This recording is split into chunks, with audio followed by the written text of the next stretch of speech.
Welcome to the Genuinely You podcast channel, which is packed with advice and tips on how to live your life with purpose. Do you wish you felt happy and fulfilled? Are you feeling stuck, wishing things could be better? Are you ready to take some action and create the life you want?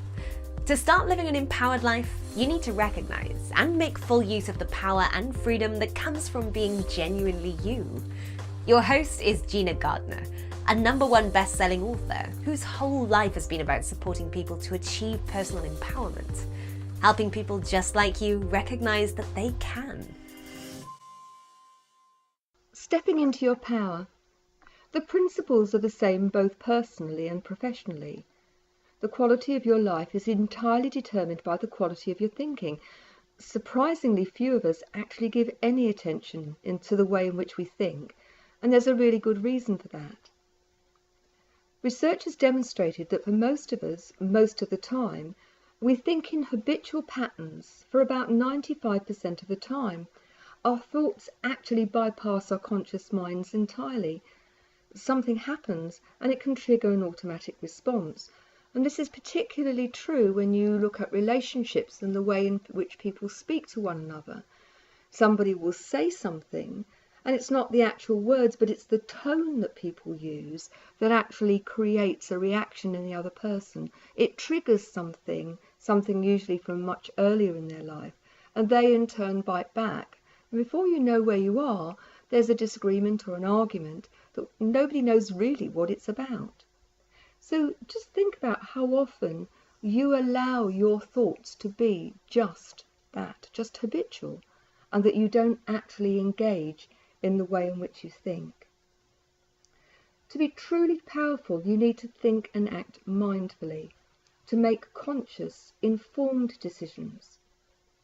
Why is that so important?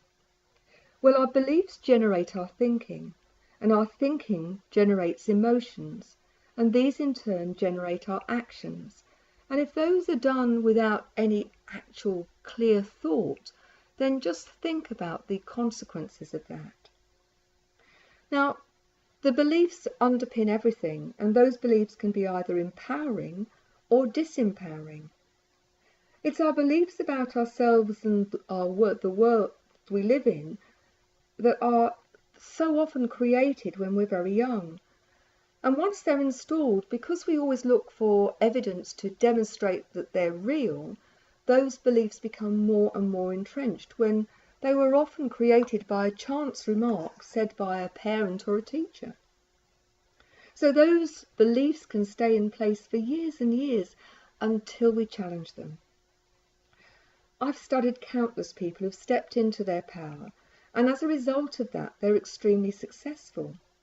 It's easy to see why. They follow the same pattern of mindful thinking. It's not rocket science, it's not magic. Great thing is that there's nothing about the way highly effective and successful people operate that can't be replicated by you, if you have a mind to do it. So let's look at what makes the difference. Consider the following approaches. If you think, I will fail, it's a done deal. It becomes a self-fulfilling prophecy. And many people don't even start to do something if they think they'll fail. They'd rather not try than be seen to fail. The second approach is being fearful, I might fail. Now, whilst people go through the motions of trying to succeed, everything they do is coloured by that fear of failure. It's rather like trying to run uphill with a boulder strapped to your back. The third approach is the one that I'm suggesting that you might like to adopt, and that is having an understanding that you will succeed, that there is no other option, that you will succeed, and then doing whatever it requires to enable that thing to happen. Now, if you are determined to succeed, of course it doesn't mean that you've got to know all the answers from the start. It doesn't mean that you won't have challenges. Indeed, people who are mindful and determined to succeed will see every failure as an opportunity to learn before they move forward again. They don't see it as a bad thing. Many of you may be aware of a guy called Dyson, who's now a multi-millionaire, who made nearly 2,000 prototypes before creating a carpet cleaner, which was commercially viable. He's now got hoovers and carpet cleaners around the world, all sorts of other inventions. Just imagine if he'd given up at prototype 1900, nothing would ever have reached the market and he wouldn't have been successful, but he was prepared to carry on. For each of the three approaches, the I will fail, I am fearful I might fail, or I will succeed, there's a very different corresponding set of approaches to decision making. You make very different choices if you're fearful you're going to fail than if you know you're going to succeed. I would really urge you to think about all of the decisions that you make and think about whether you make those out of fear of failure or whether you make those as a step towards succeeding. Now, it's also really important when you step into your power that you make the very best use of the resources which are at your disposal. Time, energy, and money are all finite resources. Of course, you can use your money to buy other people's time and energy, and there are times when it's far more cost effective to buy other people's expertise and experience, and there are other times when learning to do things yourself is a far better option. How strategic are you in your use of time, energy, and money? Do you spend much time worrying about things or complaining? Both activities are actually a very expensive use of your time, as not only do they do nothing to move you forward in achieving the thing you desire, but they leech your energy, they take over your thinking, and they make you feel completely unresourced. Research shows that on average people tell 37 other people when things go wrong, but only 5 when they go right. That's a hell of a lot of wasted energy. If you live to 70, you've just 613,620 hours. Just think about how much time you spend sleeping or shopping or watching the TV. It does make sense to make the most of your time, and complaining and worrying are one of those things that I would urge you to do differently.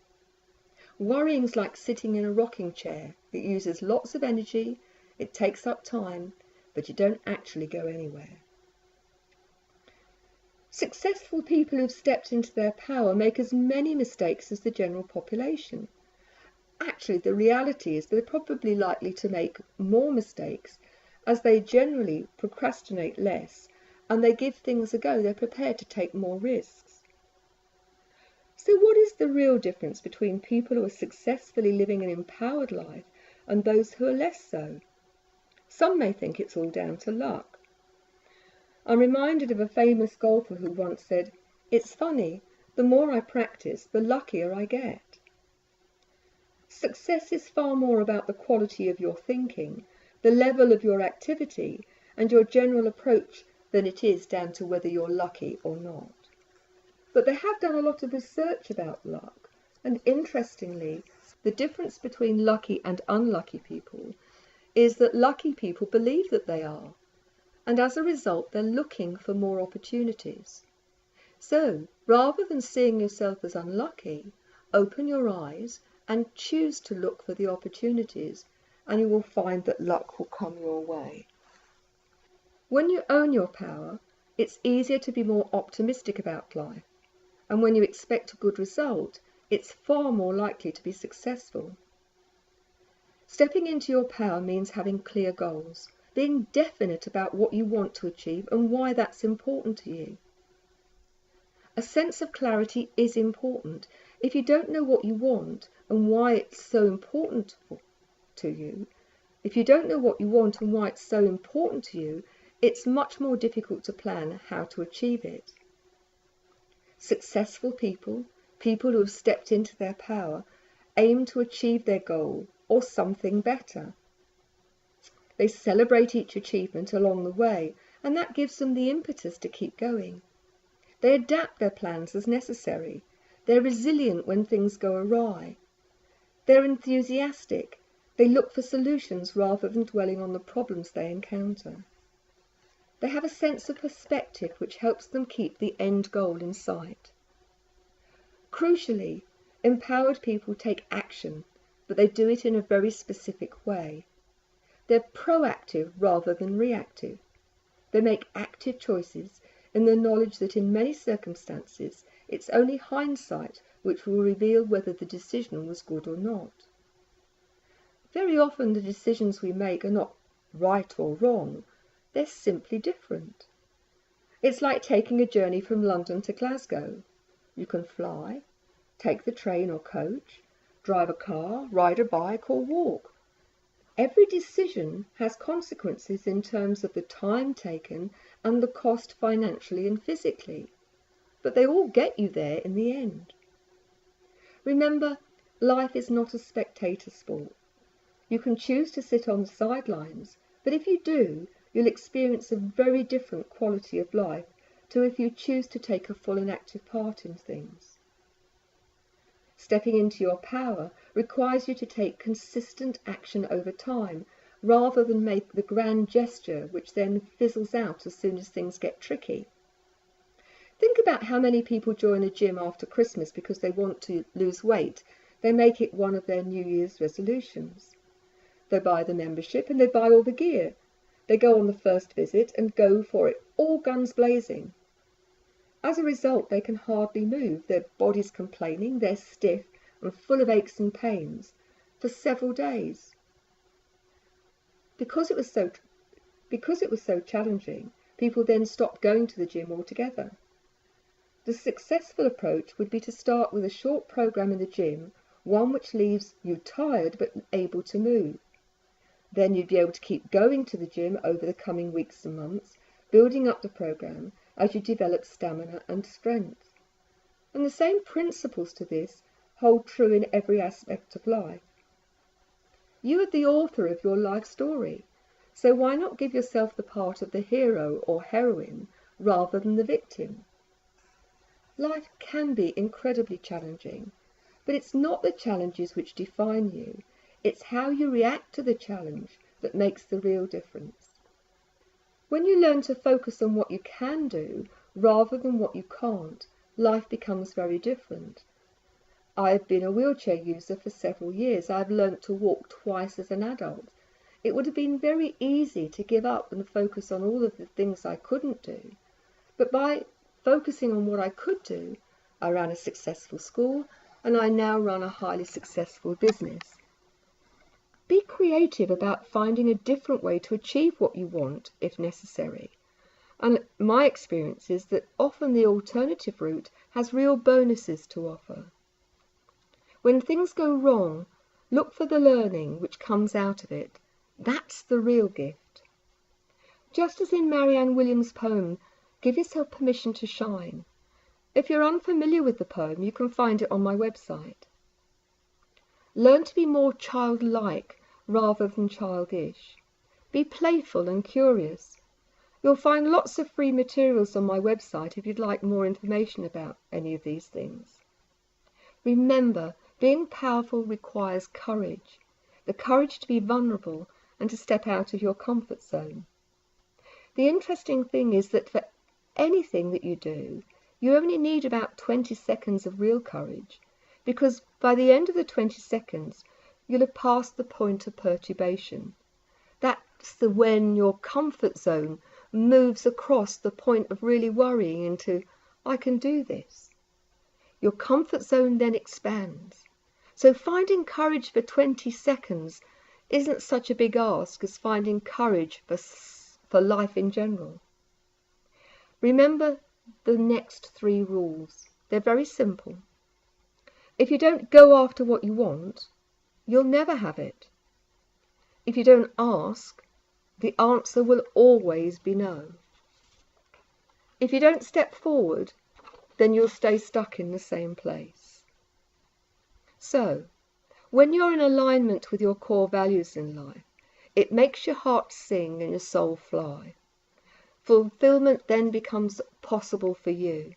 And the first step towards creating a life of power, joy and fulfillment is to be truly authentically the genuine you. So, how do you know if you've stepped into your power? You'll know you're living in your power and being your genuine self when you live life in love rather than in fear, when you feel fully aligned with your values, when you're being authentic about who you are and what you do, when you allow yourself to shine, when life's in flow and everything falls into place easily, when you embrace each day with enthusiasm and joy, and when everything feels just right. If you need some help, then there's plenty of help available. Look on the website for materials or contact me and I'll be very happy to help you. Good luck. Remember, you are a powerful being. Step in to be genuinely who you are. You've just been listening to another great Genuinely You podcast. We hope you enjoyed it. Genuinely You is a culmination of Gina's work, spanning over 30 years, of helping people learn what makes them feel happy and truly fulfilled, and how to achieve it. Please visit genuinely-you.com today to find out more.